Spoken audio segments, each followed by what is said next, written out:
What's up guys? Welcome back pong muli sa aking channel. Sa mga kaibigan po natin dyan, magluluto po tayo ngayon ng Filipino breakfast. Ayan.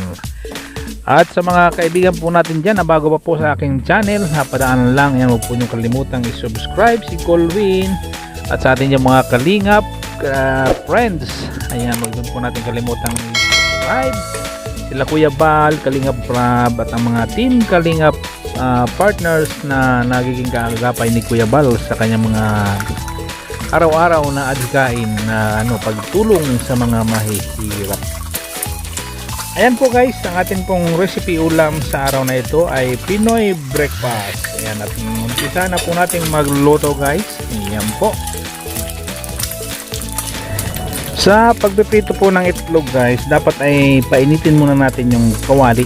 Kailangan ay mainit na mainit siya para hindi didikit yung itlog. Kagaya po niyan, no? Yan, maililipat-lipat po natin yung itlog at hindi siya dumidikit sa kawali. Simpleng tips lamang po. Ayan, at ito pong ating niluluto ay malamang kadalasan ay nakikita natin sa mga restaurant, Filipino restaurant, at kahit sa mga simpleng turo-turo at kahit yung mga cart. Yan, pwede tayong umorder ng ganitong ulam. Ito yung marami ang nagpapaborito. Marami ang may paborito ng ganitong ulam. Ayan, kung tawagin ito siya ay silug. Ayan, mga silug ba silug. Ayan po guys, isunod na po natin lutuin yung ating ham.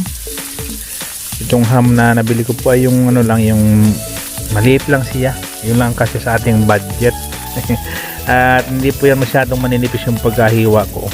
Tama-tama lang na para sa mga pang-ulam na sa pagkahiwa. Parang parang meatloaf lang siya pero ham siya.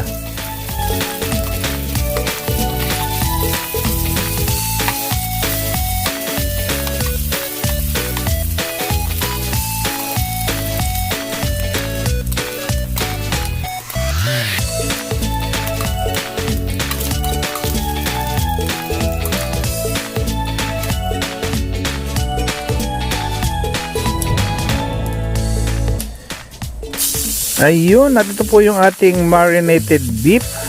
Ayan, minarinate ko na po ito sa toyo, oyster sauce, kaunting lemon at bawang. Ayan, kaya masarap po ito guys. Yung pagka-marinate ko na ito, matagal na rin ito matagal na rin itong naka-marinate, naka-rep lang. Hindi naman siya masisira kasi naka-rep nga. Magluluto lang ako ngayon ng tamang-tama lang na pang-ulam ko ngayong buong maghapon. Hindi naman din ako mahilig masyado sa ulam. Malakas ako ay sa kanin. Ayan. So ayan guys, ang pagluluto, kunting tips lang sa para malambot ang ating beef. Ganyan lamang po. Pagkalagay natin sa kawali, hayaan lang natin kumatas siya. Pakakatasin muna natin yung beef. Tapos pagka yung parang sa pakiramdam ay kumatas na siya lahat, tapon na natin yung sabaw. Kasi yung sabaw naman yan nandiyan na yun sa karne. Nanuot na po yan sa karne, yung sabaw ng beef ng pinagmarinitan na yan, nandiyan na po yan sa meat natin.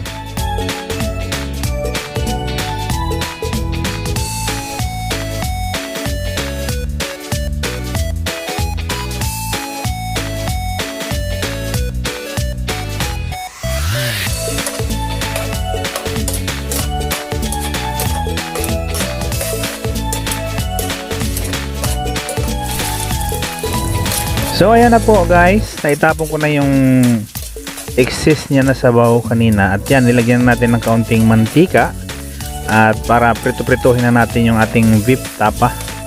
Ayan po ang gusto kong sa beef, yung hindi naman siya sunog, hindi rin siya overcook, kasi pag napasobra kasi sa overcook yung napasobra sa luto yung beef, medyo nakunat siya hindi na masarap kagatin. Kaya parang ganyan lang ang style ko sa pagluluto. Hindi ko naman po ina-advise sa inyo, pero yan po ang style ko sa pagluluto. Kung gagayahin po ninyo ay masusubukan po ninyo kung tama yung sinabi ko. So at yan na po, isunod na natin yung ating bawang dahil tayo naman po ay magpa-fried na ng ating kanin. Wala pong ibang sangkap ng ating fried na kanin kundi bawang lang. Yung simpleng luto lamang po ito. Wala na itong mga kung ano-ano pang ilalagay natin. Masarap kasi yung fried rice o sa Tagalog pa sinangag na kanin sa ating mga salita, ano, na medyo sunog yung ano, yung bawang, at talaga yung amoy ng bawang ba ay sumasama dun sa kanin. Napakasarap talaga.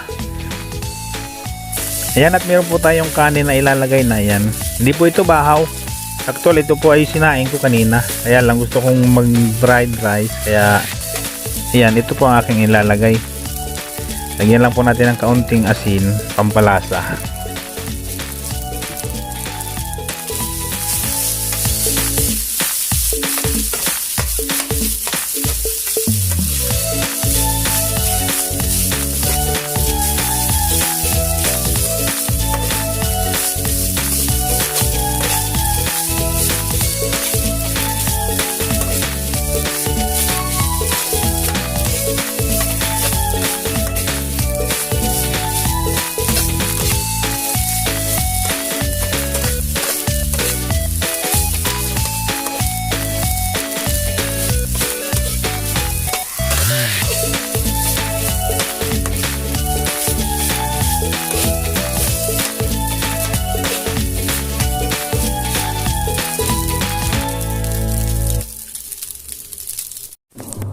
Ayan na po guys ang ating Pinoy almusal. Ayan, breakfast.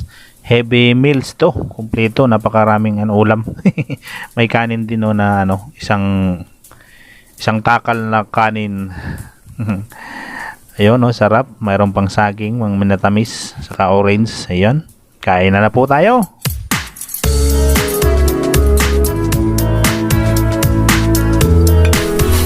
Kain po. Ang git ng kanin ko, ang takalan ko yung baso. Kain po.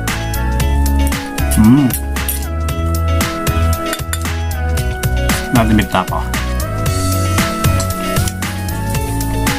Napakalambot.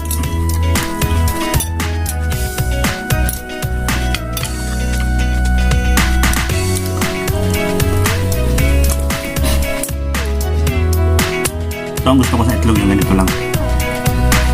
Ganito nga pagkaluto sa itlog. Ano ito eh.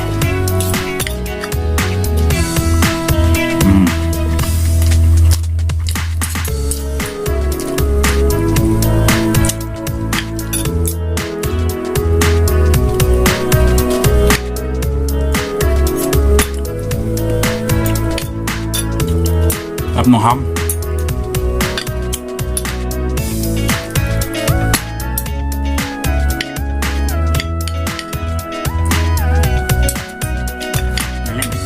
Dito po ng paggabi. Kunin ko.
Shoutout sa mga kaibigan natin dyan,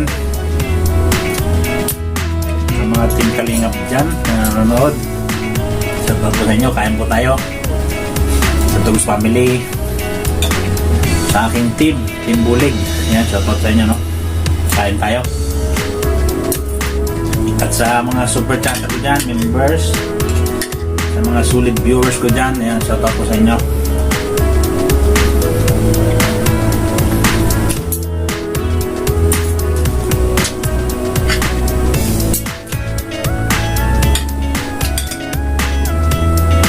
Hindi ko lang po ito maubos. Ito hanggang hapunan ko na.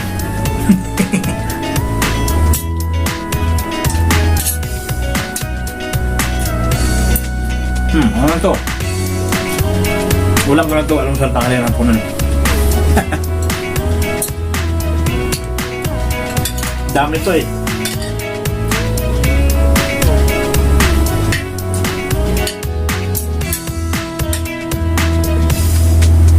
Meron pa mong buo.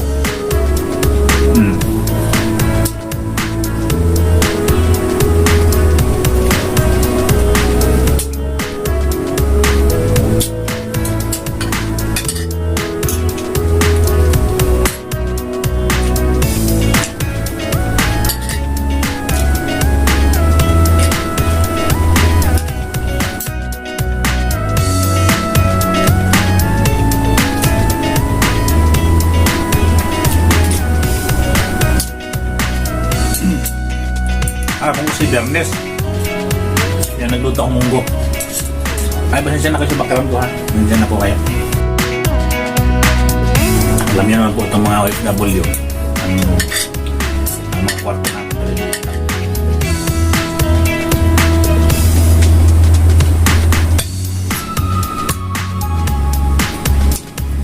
Kasi yun lang provide ng amo. Okay lang. Kompleto naman. Mayroon kang rep, mayroon kang aircon, may tubig. Kahit maliit siya, kompleto naman.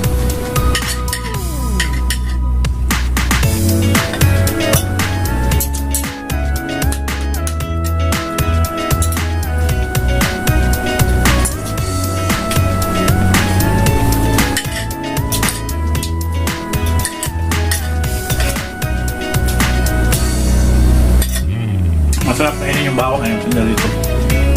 Masarap guys, matrito ng bawang masarap.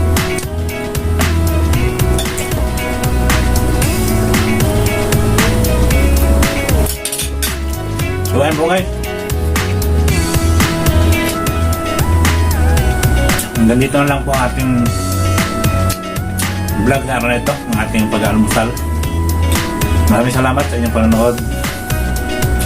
At sana wag po kayo magsawa manood sa aking mga vlog. Subscribe po, Skolwin. Paki-subscribe din po yung ating Team Kalingap. Paki-subscribe din po sila Kuya Bal, Kalingap Ram, natin na yung mga Kalingap partners na katulong ni Kuya Bal sa Team Kalingap. Ayan, huwag po natin kalimutan i-subscribe at panoorin na kanilang mga video. At siyempre ako din po, subscribe din po natin yung aking mga members, super chatter. Ayan, yung aking mga team, mga ka-team ko dyan. Ayan, panoorin din po natin yung mga vlogs at yung pong mga upcoming namin ng mga charity. Sana po ay panoorin nyo din. Ano po? Ayan, maraming salamat po sa inyo. God bless po. Bye-bye.